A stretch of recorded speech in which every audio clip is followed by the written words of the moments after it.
On this week's episode of the Crushing Debt Podcast, when is the right time to start a business? So, welcome back to this week's episode of the podcast. My name is Shawn Yesner, owner and founder of Yesner Law, and welcome back live and in person, your financial coach, George Corbello. How you doing, George? I am doing very well. I have to say, saving challenges are always interesting. We're progressing. I did my first walkthrough for the home. We did before the drywall goes up. Yeah, you mentioned that last week. That was fun. That was fun. It was interesting to see the skeleton of the home. We were very excited. It was me, my wife, and my youngest. We went to go see it because the other one's in college.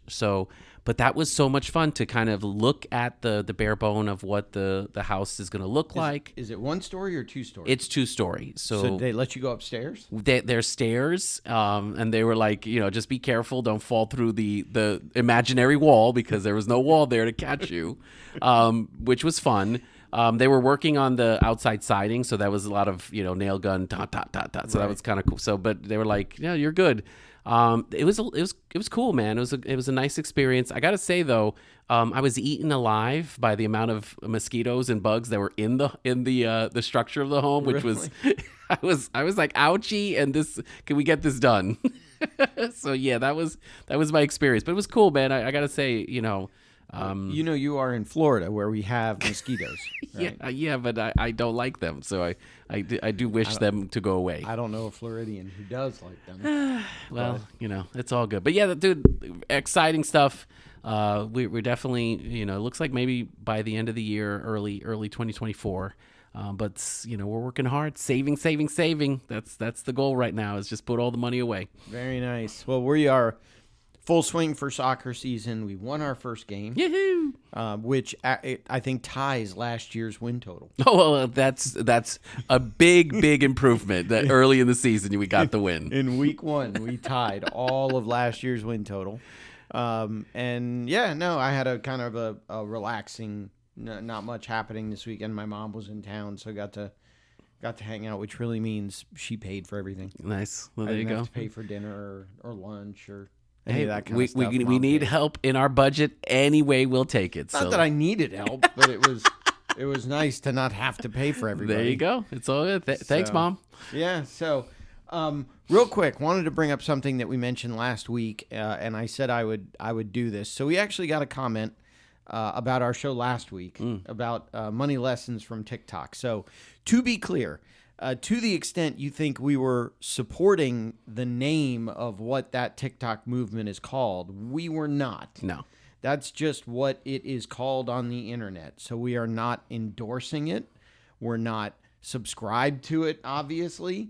It was just what we thought was an interesting topic for all of you as our listeners. And so if anyone was really offended, then we do apologize. But again, that's what kind of gets ears on the episode. I would say it's to be honest with you, with the amount of views and likes that's out there, it was an interesting topic. I have to say, for me, it was an interesting, and obviously it was fun to see your face just get stumbled on some of the principles. But yeah, definitely, there's no support. Any bad advice is bad advice. Yeah, what you call it and stuff like that. It's just more of a way to we wanted you to be able to find it. I mean, it's out there from that perspective. So there's a way to be able to just search on it and just see for yourself. Well, and I think the name could be derogatory, Of course. but I think it's something that's being adopted by men and women. It could be. It's obviously a sexist kind of title. Correct. But it's something that could be adopted by men, women, young, old. Yeah. It really doesn't matter. So it's obviously not something we support or endorse, but it was an interesting take on how your mindset is with regards to your money. And I think that's the big key in all of that, is really more of, we have to be careful in regards to our justification in spending. Whatever you call it, it's still, these are not very good principles. And I think it's just more of acknowledging what's out there. And this is advice that is being seen by men and women, by people out there who subscribe to TikTok. Again, there were millions of views, millions of likes. So it is definitely a worry in regards to what is out there, regardless of what it's called. Right. So, but meanwhile, we got to move on. We got to do a show for all of you this week. Now, before we get there, we also want to mention a couple of our sponsors. The first is Magic Mind. Magic Mind was kind enough to send us some samples that we tasted, that we used before we did the sponsorship, and yeah, I thought it was great. It helped me focus. I didn't have the sugar high. I didn't have the sugar crash. I thought it was a tremendous product, and I really enjoyed using it. So if you all have want to try Magic Mind, they have offered us a discount code. You can go to magicmind.com/crushdebt. So again, magicmind.com/crushdebt. You can get either a subscription, which is what I think that's where we're going. Yeah, I think that's where I'm headed. It's a cheaper discount if you subscribe, so that's probably the way to go. So go over to magicmind.com/crushdebt, and we got a second sponsor again, a former sponsor. He is back. We were talking about Sam Cohen with Attorneys First Insurance. He provides errors and omissions coverage or malpractice coverage to attorneys and title companies all over the country, literally all over the country. I know he's got great rates. I know that he won't waste your time.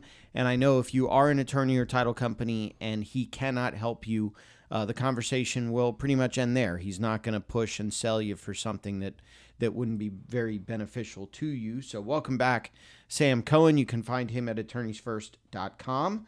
And now that we've got the bills paid, what do we got on the agenda for today? Well, I mean, I'm worried about the economy from a personal standpoint. That's one thing that we have some concerns and worries out there. But I'm also like, what about our small business owners? We got to give some love to our small business owners. You know, like, is it the right time to start a business? You know, you always worry. Folks are worried about how the economy is right now.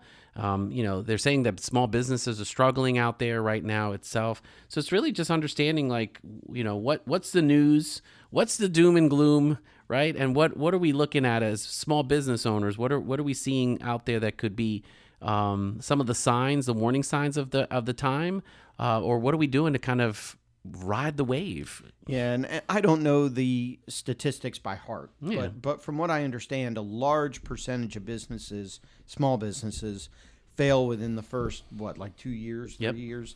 And then another large percentage of businesses, if you are good enough to be in that first group that does not fail within the first couple of years, there is another large group that fail within the next couple of years. Yeah, that's always. I think if you make it to year 5 or 10, then you're doing pretty good.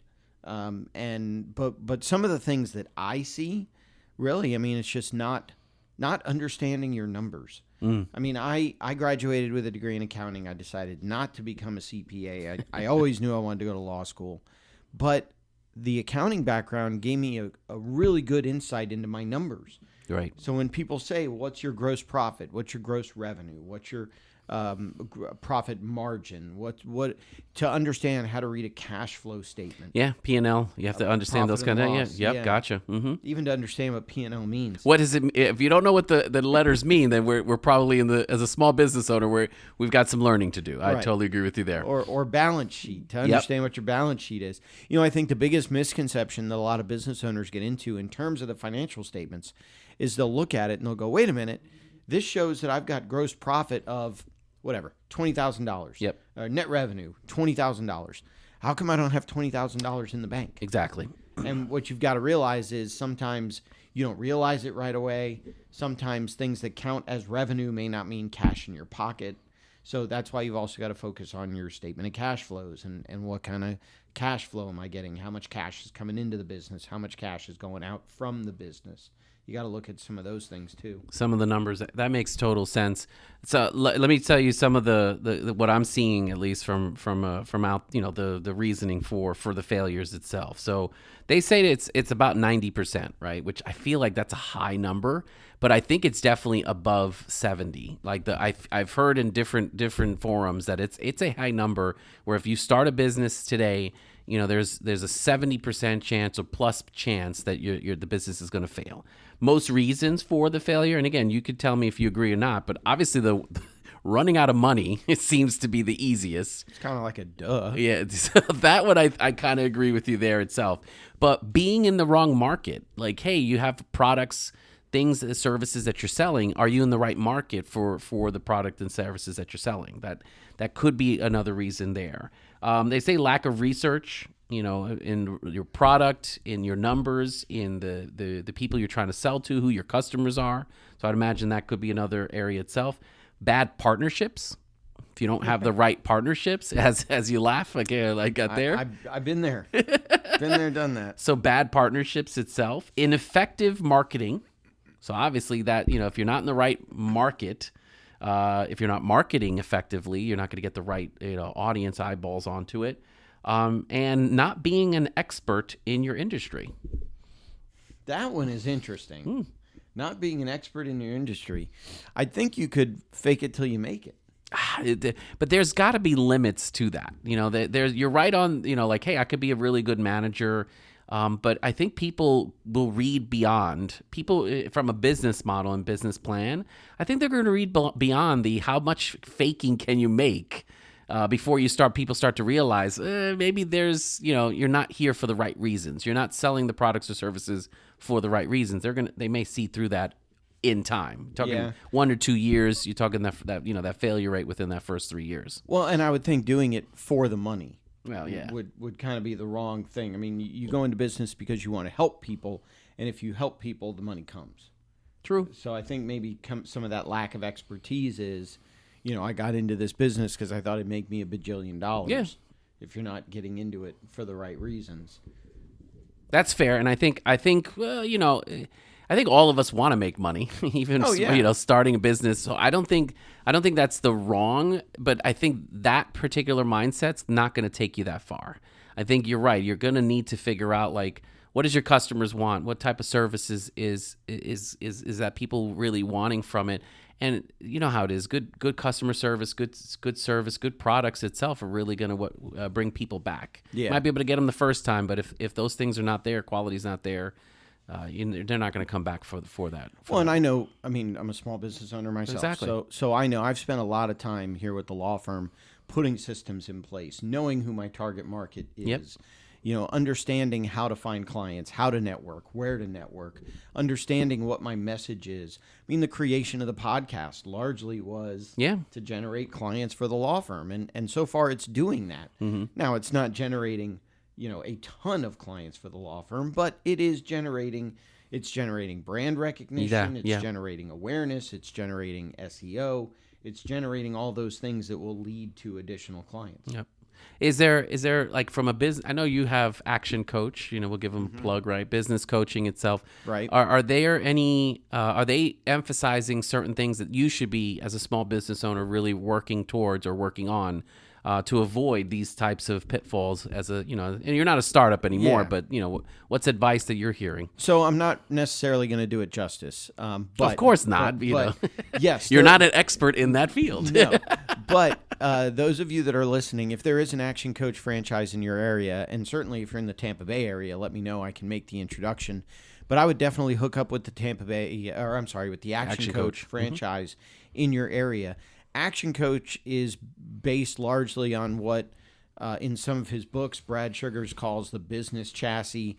It's also the 5 ways, is what it's called here in Tampa Bay. But it's really just an in-depth analysis of, you look at how many leads are coming in, what's my conversion rate on those leads, and then once I convert the lead, how often are they buying from me? How many transactions do they engage in with me? What's the average price of a transaction? How much do I cost?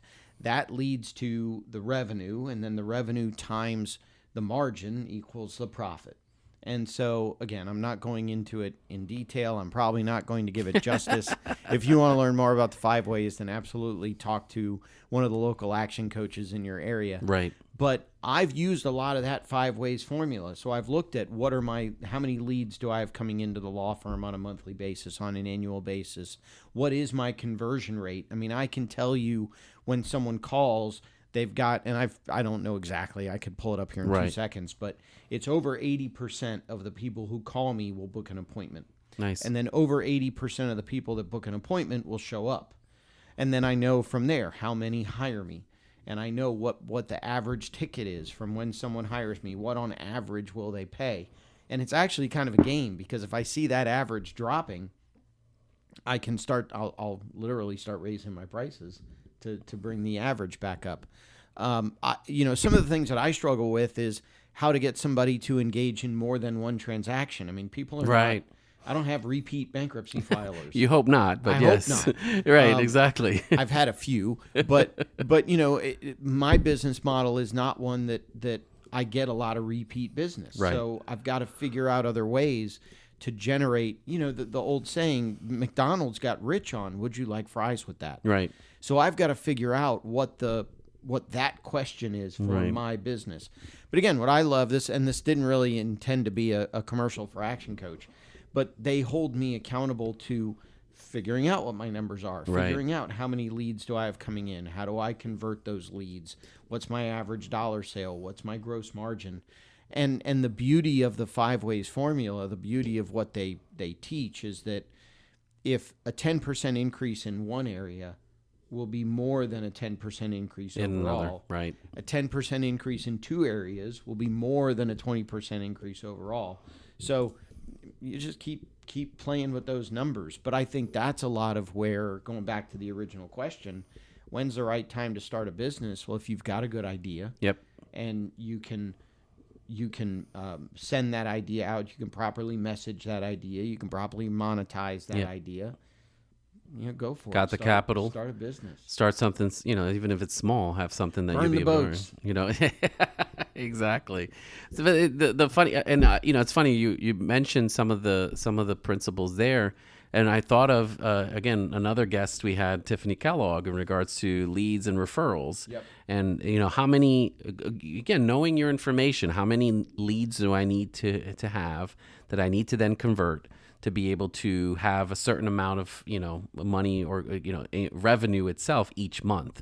And that can go to, I remember it was like, I need to have 25 conversations that can equal to 10 leads or referrals that can equal to consults that equal to Yeah. and I thought that was, again, right away, it's more of like you have to know that information to be able to kind of like, where are my gaps in my business model to be able to make the adjustments necessary? And Tiffany is really good at that referral-based marketing, relationship-based marketing. That's what Tiffany and Ascentive are really good at. And again, regardless of where you're listening, you probably have an Ascentive franchise in your neighborhood. If you have a B&I franchise, you probably have an Ascentive franchise somewhere close by.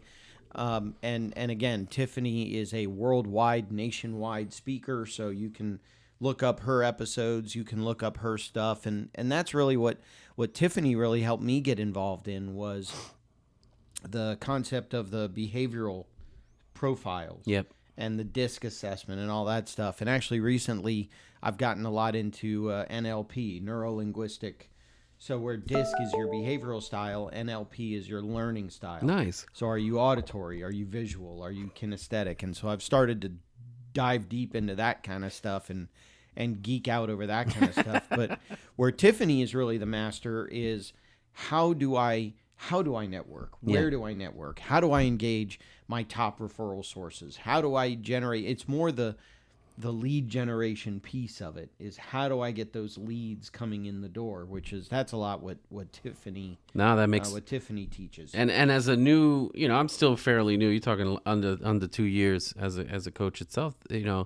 I think you early on you had mentioned, like, the money that I make is not the money I take home, in regards to those kind of things. So as a small business owner, how you manage your business finances is also, you're going to run out of money. You got to pay taxes. You got, where am I setting aside that money for that?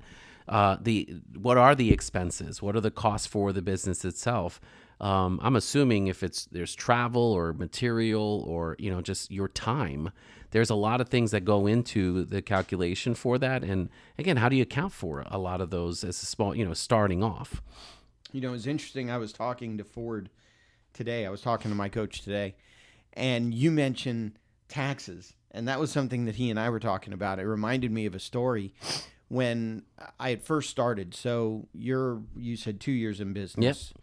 This month is the 11th year that Yesner Law has been in existence. And Next year at this time will be the 20th year that I've been on my own as a self-employed. Wow. But one of the things that Ford and I were talking about, I remember when I made my first big paycheck. Yeah.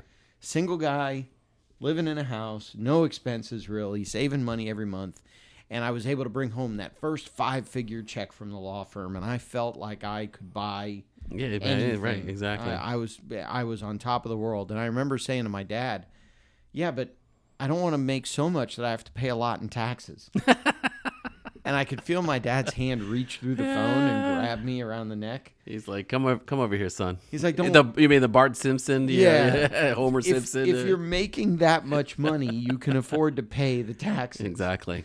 So, although that's also something Mike Michalowicz goes over in the Profit First book. If you're really worried about it, you set up another account and you deposit money into that account, and that's your tax fund. Yep. And when you have to pay taxes at the end of the year, it comes out of that money's account. there. Anything extra in that account either funds it next year or it's profit to you. Exactly. One of the two. So but that tax story, something I talked about today, was kind of funny. The things that I kind of see. So unfortunately, a lot of times I see the other side of it. I see the business owner that comes to me that says, I got to shut it down. And so one of the things that I see that gets a lot of business owners into trouble are these short-term funding loans, like cabbages and the on decks and those kinds of things.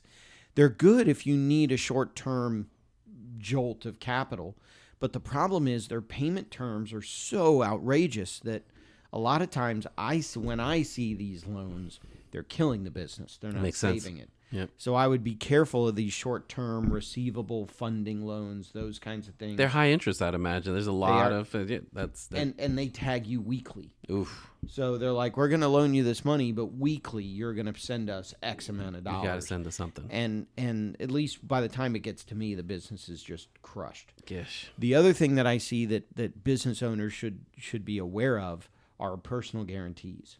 Those can be really, really bad. So a lot of times, and I don't know if you've taken out a business credit card or not. I have one for the law firm. Right. But any loan that I make through the law firm, they want me to personally guarantee it because if the law firm goes under, they want me to be able to pay it. Of course, yep. Now, the irony there is if the law firm goes under, that means I went under too. So the chances of me paying that guarantee are slim to none. Right. But, if you take out a loan and your parents guarantee it, and you don't pay it back, the bank is going after mom and dad. That's correct. Right. That makes sense. Or if husband guarantees for the wife's business and the business fails and they get divorced, now the bank is going after the husband on that guarantee. So those are some things that I would watch out for if I were. Man, the business and divorce, man, that's like double duty there on that one. That was good. Well, it's happened. Sometimes one causes the other, unfortunately. Well, we won't chase that chicken. I get that there. It's like, okay. I mean, final things here too is like the business. 2023 has added some really other factors when it comes to managing a small business, from fears of inflation, fears of recession, supply chains. Things are expensive. Things are still expensive to buy out there, depending on the types of products and services you provide. Things are getting more expensive. Yeah. I mean, the cost of different software that I use to run the law firm, the cost of supplies, energy. I'd imagine again to keep the lights on. I just got a supply bill. We ordered a couple of packs of paper that I used to take client consult notes, and we ordered a couple other things that we needed to run the law firm. Yeah, like $100. So for supplies that would have cost me $50 or $60 a right. year ago. And you're talking only, if you're like, oh, it's only $50, but that's a 50% or 100% increase in regards to the cost. So that's a lot of money from that perspective. Yeah. How about, so the other thing that I see too is getting employees. So everyone's on this remote work, working from home kind of thing itself. Is that also impacting, bringing in, good people into the office? That's an interesting question, and I don't know the answer to that. Well, we're not here to answer it. I'm just here to I have to give the exact answer. Not only the exact answer, but the right answer. The right answer, the correct answer. Gotcha. All right, go ahead. I actually thought commercial real estate was going to get crushed by COVID because I know certainly, my office, we've got a third office that nobody is using. Right. that I'm just, so It's I'm empty thinking space in the when building. when this lease comes up, I should probably downsize the office and go to a smaller space because I don't need it. Tomorrow I'm working entirely remote. There have been days where I've been entirely remote, and I don't use the space. So, but the interesting thing is now employers, I know I am, are using it as a perk. So It's I it's a can benefit. say to an employee, I'm going to pay you a little bit less. I'm going to pay you more because of inflation. Yeah, that's it. But I can also pay you a little bit less because you're not going to spend the travel, money to drive into. You're not going to have to spend gas money driving in and out of the office every day. But here's the other thing too. I think a lot of people are. It's cool. I'm talking like corporate or those types of jobs itself. But we're seeing even, and again, I don't know how you do remote work if you're a gardener or any of those types of jobs. But we're seeing even that it's hard to get quality people because they're like, I don't want to work as many hours, or I don't want to. This job is too tough. Like if you have jobs that are very labor intensive, is it hard to find quality workers at this point because of that mindset that's out there today? I have no idea. I know that unemployment is down, which actually surprised me. Right. I know we were looking at it here before we started recording, and unemployment is 3.6 or something. 3.8 as of August of 2023. Right. It's at 3.8. That's down from a high of 14.7 in April of 2020, right after COVID hit. After COVID hit. 14.7 in April of 2020, and it's now down to 3.8 August of 2020. Well, and a lot of we'll go to the restaurants, right? A lot of them, again, I've talked to restaurant owners and stuff, and they're like, it's hard to find people who want to work, which it just blows my mind in regards to what does that mean? Because people still need to waiter and cook, and we need all of those kind of things out there. It's just like quality, I guess, is what's the hard part. And so here's what I wonder about the unemployment rate. My understanding is that it's only reporting people who are looking for a job who can't find one. Correct. So if somebody's not looking for a job, they're unemployed, they may not be calculated in these numbers. But then the other thing, like you said, I think, unfortunately, so I scroll through social media every day as well. and the problem that I see is that I'll swipe through the Instagram stories. Sure. Every other story is, don't swipe. If you watch this video, I'll show you how to make passive income from home, $1,000 a month. Right. Now, some of that may be. I mean, you've got the OnlyFans, and you've got, we talked about some of those things on a previous episode, the casino games and those kinds of things. I guess people are legitimately making money. I've got a client of mine that does Amazon resales. Right, the Amazon resales is still popular. So there may be more jobs that don't require you to go into an office. I know that the last couple of restaurants, there were a couple of restaurants we went to that we had a terrible experience because they were so slow because they were so understaffed. Yeah. So it's weird that unemployment is as low as it is, but we're still having issues with service at restaurants because they're understaffed. There's still gaps. So it's fast. I mean, again, we don't want you to like solve all of it, buddy. It's just more of understanding what's out there, what people are feeling. Because you're right, they're like, oh, the economy is great, right? Or the stock market is amazing, and all of these kind of things. And you realize, like, wait a second, there's still a lot of people struggling. Right. Small businesses that are struggling to get the clients or get the right people. So it's really more of understanding, like, how is it impacting you as a small business owner? What adjustments can you make? Yeah. Well, and I think if it is impacting you, I mean, that's where George can come in to help you budget. I like it. That's where I can come in if the debt really, really gets out of bad. control, right? We can introduce you to Action Coach. They've got all kinds of free information, very, very inexpensive monthly seminars and other different types of classes and courses and education. Yep. We can introduce you to Tiffany. So we can introduce you to all those different things that can help you generate the leads, to generate the business, to generate the income. We can help with some of that directly. Get the knowledge you need to ourselves. be an expert, be the subject matter expert in your field. Right. And I think that's important as well. So in the meantime, I think we've kind of reached the end of today's episode. I would think so as well. I think, and you didn't mess up, or we didn't, we okay with the topic itself. So I like I it. didn't make any sexist comments in the course of today's episode. I'll let you know later. It's like how I feel. So that's just me. No, So- again, we're joking. This, We're having fun. We're not exactly. No, It's entertainment. we're Edutainment. education. That's Edutainment. All right, I'll take it. Education and entertainment. I like it. I'll Okay. allow.